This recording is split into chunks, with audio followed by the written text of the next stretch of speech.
Why Kylian Mbappe has overtaken Neymar as the heir to Messi's throne.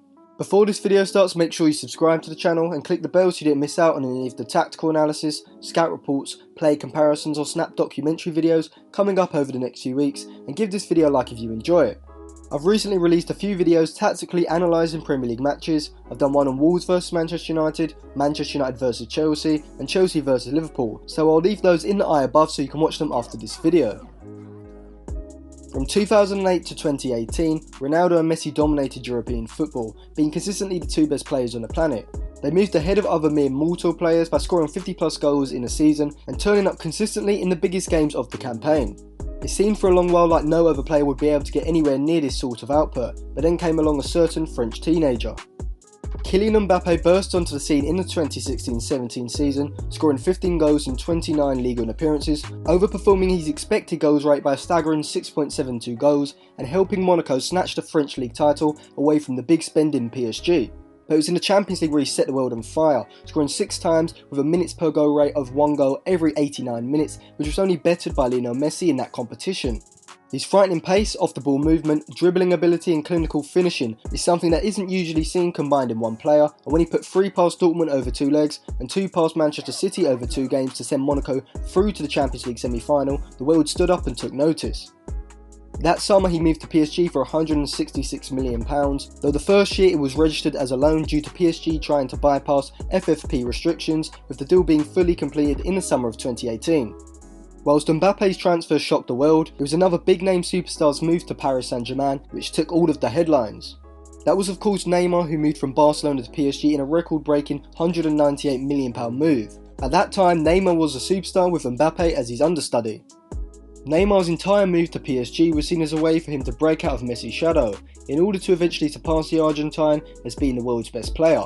The plan seemed simple: move to Ligue 1 where Neymar would easily be the best player, win the Champions League with PSG, and then star in the World Cup that year for Brazil and receive a massive signing on fee, salary and agent commission at the same time. However, things haven't turned out exactly as Neymar and his entourage would have liked.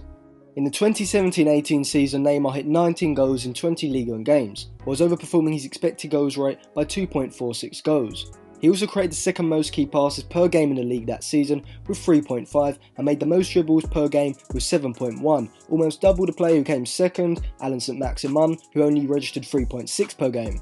In that same season, Mbappe hit just 13 goals in 27 Ligue 1 appearances and underperformed his expected goals rate by 1.18 goals. When it came to key passes, Mbappe was only 11th in the league with 1.9 per game and 6th for dribbles completed with 2.9 per game. So from the numbers, you would expect Mbappe to be receiving more criticism out of the two, after PSG's season fizzled out after being dumped out of the Champions League at around a 16 stage, with Neymar's expected goals and goals per game rate looking to be on a similar level to Messi and Ronaldo's output. Yet by the end of the season, the knives were out for Neymar, whilst Mbappe was being crowned the golden child of European football. But why exactly was this? Well, the World Cup had a massive influence on the perception of these two players.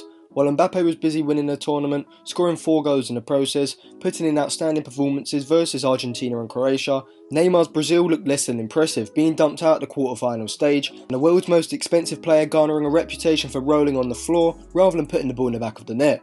In the Champions League that season, PSG were knocked out by Real Madrid at a round of 16 stage, with Neymar not even featuring in the second leg because of an injury.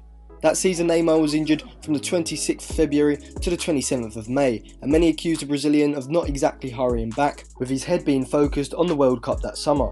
This brings us to the main reason why Mbappe has surpassed Neymar, or rather why Neymar has fallen behind Mbappe in the race to succeed Messi as the best player in the world.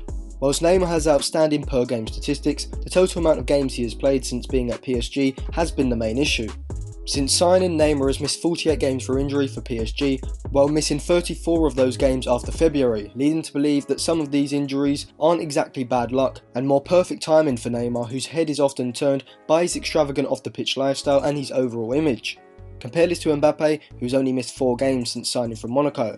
The difference between Mbappe and Neymar is that Mbappe is on the field during the big moments of the season, and therefore his overall output, especially last season, has been a lot more important to PSG. Last season was a point at which Kylian Mbappe surpassed Neymar as not just the most important player for PSG, but also in the world rankings of best players. With Messi undoubtedly at the top of that list, there are a few players who have entered discussion afterwards. Ronaldo has been considered the only player on Messi's level for the past 10 seasons, and is still in the discussion for the second best player in the world, along with Neymar, Griezmann, Sterling and Salah, and now Kylian Mbappe. Last season Mbappe really broke away from the rest of the pack, throwing up numbers on the same level of Messi and Ronaldo in his prime. In Ligue 1 he scored 33 goals in 29 appearances, which is a rate of 1.3 goals per 19 minutes, and was the most in the league, 11 ahead of second place Nicolas Pepe. When we look at Lionel Messi's goals and expected goals rate throughout the past few seasons, we see that in the past 5 seasons he has an expected goals rate per 90 minutes of 0.85 or higher in each season, while scoring 0.86 goals or more per 90 minutes in each of those seasons. He's also put up numbers like overperforming his expected goals rate by 5 or more goals in 4 of the last 5 seasons, and even overperforming by 10 or more goals in 2 of those seasons, which when compared to any other player over the course of those campaigns is absolutely out of this world. Cristiano Ronaldo as well has put up some insane numbers as well over the same period. Last season in Serie A he had an expected goals rate of 0.78 goals per 90 minutes, but in 3 of his past last 5 seasons he has an expected goals rate of 1 goal per 90 minutes or more. While last season he had a goals per 90 minutes rate of 0.7 in Serie A, in his previous 9 seasons he managed 0.9 goals per 90 minutes or more, and in 4 of those seasons he managed 1.2 goals per 90 minutes or more. What this shows is that for the best part of 10 years, Messi and Ronaldo have created their own elite category due to their ability to create their own chances, to have incredible expected goal rates, and to overperform their XGs and score close to 1 goal per 90 minutes season after season. There has been no other player in world football able to get anywhere near this sort of output until Kylian Mbappe last season, who had a similar XG per 90 minutes rate, goals per 90 minutes rate, and overperformance of his XG. While Neymar is putting up these sorts of numbers per 90 minutes, the key reason as to why he's been overtaken by Mbappe in the race to replace Messi and Ronaldo as the kings of European football is his overall output. So what now for both players? Well, the Neymar situation is at boiling point. His future at PSG is fading away, and it seems that only a move this summer to Barcelona or Real Madrid can save his legacy long term. He's 27 and will be 28 next summer, and if he doesn't move this summer, he'd probably be available for around £120 million next summer, so a move could materialise then, but his wages, signing on fee and agent commission are still huge for any club to take on.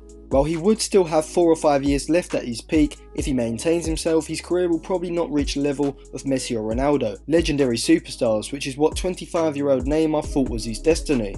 At the end of his career, while we'll look back at a fantastic player whose name will sit alongside names like Ronaldinho, Bergkamp and Henry in our thoughts because of how excellent he was at Barcelona, there will still be a feeling that 2 or maybe 3 of his years have been wasted at PSG and have hurt his chances of being put in that elite category of players regarded as the best ever.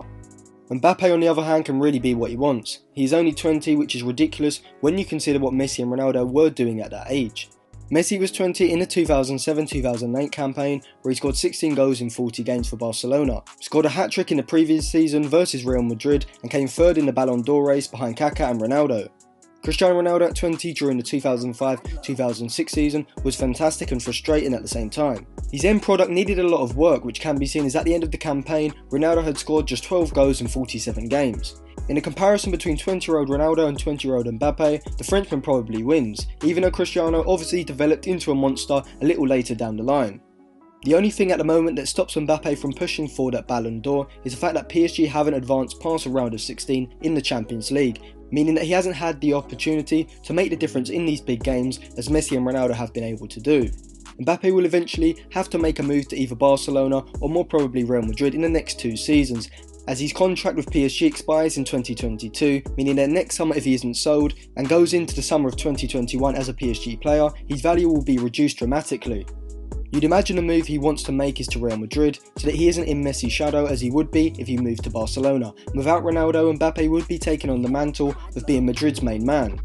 He'd be in a similar situation to Ronaldo, going there at the age of 22-23, which is ideal in my opinion. Mbappe, even if he stays at this level, will go down as the great of the game, but if he can apply the same dedication as Messi and Ronaldo, he could have exponential improvement season on season as those two did, and potentially compete for the spot of greatest of all time alongside Maradona, Pelé, Messi and Ronaldo. With Mbappe seemingly winning the race to be the top dog at PSG, it'll be interesting to see if Neymar stays and how that whole situation will work out. I think Neymar's story will eventually go down as a player who chose money and short-term reputation over his legacy. Thank you for watching. Remember to like and share the video if you enjoyed it, subscribe to the channel and click the bell for more videos like this, and I'll put a quiz question in the comment section below, so go down there and see if you can get the answer right. Also follow me on Instagram for more short form regular content as well if you like that sort of stuff.